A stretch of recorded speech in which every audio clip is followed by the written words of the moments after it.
You know that thing in Photoshop? Where you spend an hour trying to remove something from a photo, and it never looks clean? People, objects, anything that shouldn't be there. Watched probably 15 tutorials. Tried every tool. Content-aware fill, clone stamp, patch tool. All of them. None of them just worked. Until we found this. Rectangle select, or lasso tool if the shape is more complex. Draw it around whatever, or whoever, you want gone. See that option that says Remove? Just click it.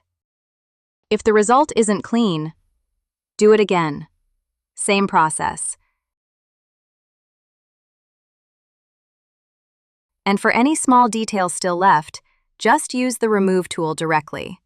Brush over it. Gone. That's it. Person, object, anything. Works every time. No layers, no blending, no pain. It's right there. We just never thought to look. We're me and Mrs. AI. This is Figured It Out, the series where we show you the short way after we took the long one. Subscribe if you hate wasting time.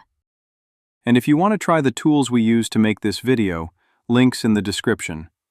We use them. We mean it. We are me, And Mrs. AI. where curiosity meets clarity.